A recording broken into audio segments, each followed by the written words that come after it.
Em poucas palavras.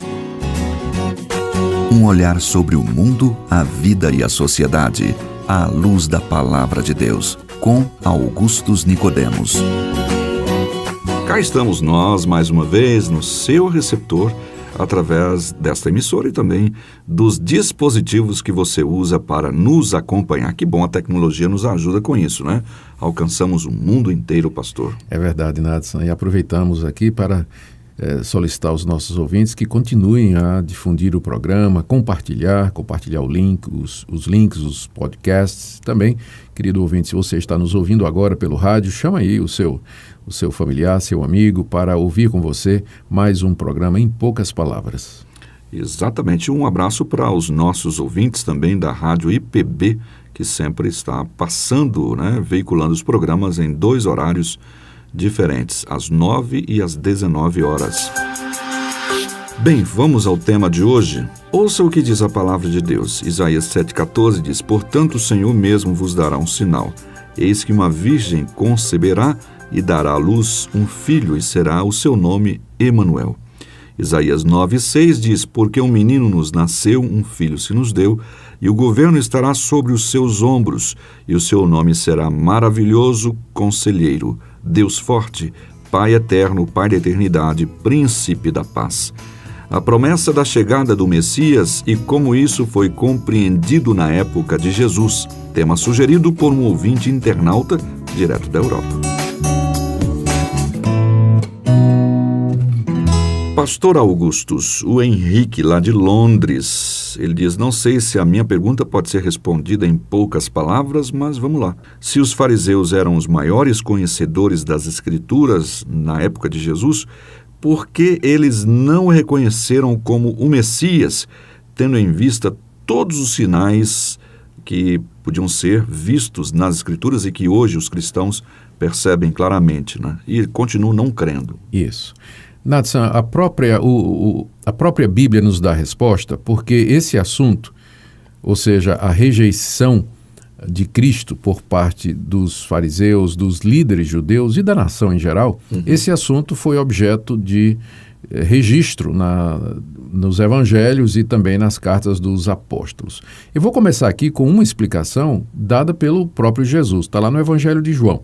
Se dirigindo aos fariseus, Jesus disse assim, estou lendo aqui João capítulo 5, verso 39 em diante. Jesus disse aos fariseus: examinais as Escrituras, porque julgais ter nelas a vida eterna, e são elas mesmas que testificam de mim. Contudo, não quereis vir a mim para terdes vida. E aí no verso 44, como podeis crer, vós os que aceitais glória uns dos outros, e contudo não procurais a glória que vem do Deus único? Aqui Jesus diz que os fariseus, mesmo conhecendo as Escrituras, e as Escrituras testificando tão claramente de Cristo, havia as profecias, havia os tipos, havia os símbolos apontando para o Messias, eles não quiseram crer que Jesus era o Filho de Deus porque eles não procuravam a glória do Deus verdadeiro. Porque se eles tivessem abertos para ouvir a voz de Deus, escutar a mensagem de Deus, eles teriam reconhecido que Jesus de fato vinha de Deus. Jesus diz: como é que vocês podem crer em mim, que eu sou aquele de quem as Escrituras falam, se vocês estão procurando a glória de vocês?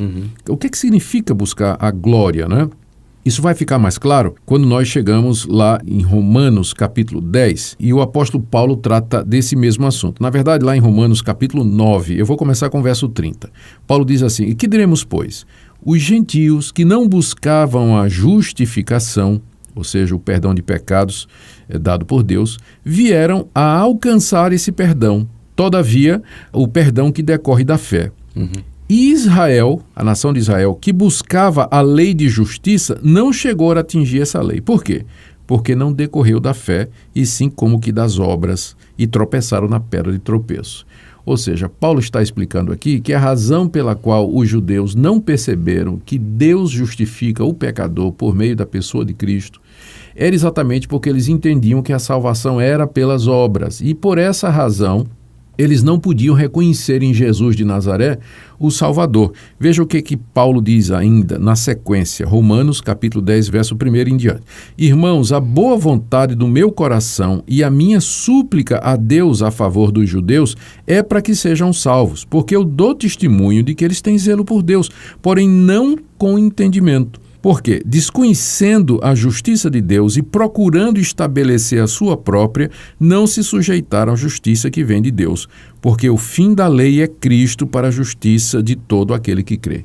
Ou seja, Paulo está dizendo aqui o seguinte: os judeus, com todo o seu conhecimento, eles tinham zelo por Deus, eram sinceros, mas o que acontecia? Eles tinham uma compreensão errada do caminho da salvação, que não era baseada no Antigo Testamento, porque no Antigo Testamento a salvação é pela graça também. Mas o judaísmo, na época de Jesus, transformou a religião que Deus revelou a Moisés num legalismo. E eles pensavam que a salvação era pelo mérito. Quando Jesus apareceu, humilde, filho de carpinteiro, desprezado, simples, dizendo que era o Messias e que o destino dele era a cruz, os fariseus pularam imediatamente, disseram: isso aí não bate com o nosso conceito de salvação e o nosso conceito de Messias. Então, mesmo que Jesus tenha feito sinais e prodígios diante deles, a postura de Jesus, a sua pessoa, o destino dele, que era a cruz, era escândalo para os fariseus. Por isso, eles não quiseram aceitar. Então, mesmo que eles lessem a Bíblia, conhecessem as profecias, mas eles não conseguiam identificar Jesus como sendo aquele... aceitá-lo, né? Como exatamente, sendo Messias, aquele que estava sendo, que era prometido, né? na palavra de Deus.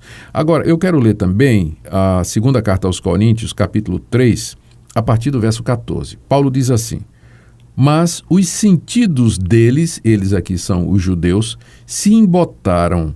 Pois até o dia de hoje, quando fazem a leitura da antiga aliança, o mesmo véu permanece, não lhes sendo revelado que em Cristo é removido. Mas até hoje, quando é lido Moisés, o véu está posto sobre o coração deles. Quando, porém, algum deles se converte ao Senhor, o véu lhe é tirado. Ora, o Senhor é o Espírito. E onde está o Espírito do Senhor, aí há liberdade. O que Paulo está dizendo aqui, ele usa uma figura. Quando Moisés desce do Monte Sinai, ele traz um véu. Exato. E Paulo diz que esse mesmo véu que Moisés usou para que o povo não visse que a glória do seu rosto estava minguando, desvanecendo, esse mesmo véu estava no rosto dos judeus quando eles liam a Bíblia. Ou seja, eles não estavam percebendo que a glória do Antigo Testamento estava minguando também e que a nova aliança estava chegando.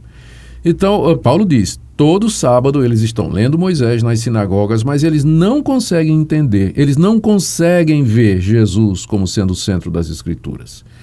Eles não conseguem perceber que a antiga aliança, a glória é passageira e que a nova aliança, no sangue de Cristo, na cruz de Cristo, tem uma glória superior. Mas quando algum deles se converte a Cristo, esse véu é tirado e aí eles podem perceber com clareza que Jesus de fato é o centro das Escrituras. Você percebe que a ordem aqui é inversa. O que o nosso ouvinte está perguntando é por que os judeus, tendo a Bíblia, tendo as Escrituras, né, como testemunho, não conseguiram crer em Jesus. A resposta de Paulo é: eles primeiro têm que crer em Jesus para poder entender as Escrituras.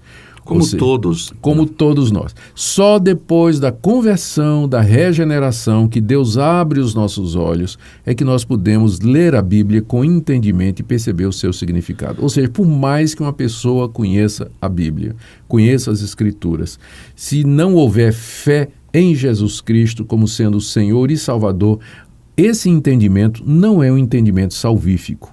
Ele é um conhecimento intelectual, emocional, mas jamais de natureza espiritual. É interessante que os apóstolos e os discípulos, depois de convertidos naquela ocasião, eles retornavam para as sinagogas, né, para tentar continuar ensinando, porque conseguiam compreender que o Antigo Testamento falava do próprio Jesus, do Messias, estava se cumprindo ali. Confirmando o que você diz, quando Paulo chegava nas cidades que ele ia evangelizar, a primeira coisa que ele fazia é procurar uma sinagoga e, a partir do Antigo Testamento, ele arrazoava com os judeus, demonstrando que Jesus é o Cristo. Deus agia como Filipe. E Filipe também fez isso. Então, Filipe fez em Samaria, não é isso? Isso. Então, a partir disso, a partir dessa argumentação com as Escrituras, o Espírito Santo movia os corações, abria a mente, o entendimento, e as pessoas, então, criam em Cristo Jesus, e a partir daí tinham uma visão completamente diferente das Escrituras. Infelizmente, ainda hoje, a postura de boa parte dos judeus é essa, não é? De que eles não conseguem ver pelas Escrituras do Antigo Testamento que Jesus Cristo é o Messias. Não é um problema de falta de clareza do Antigo Testamento, mas é porque eles se aproximam do Antigo Testamento com esse pressuposto errado de que a salvação é pelas obras, é pelo mérito, é pelo cumprimento da lei, quando a própria lei testifica que nós somos pecadores e precisamos de um Salvador.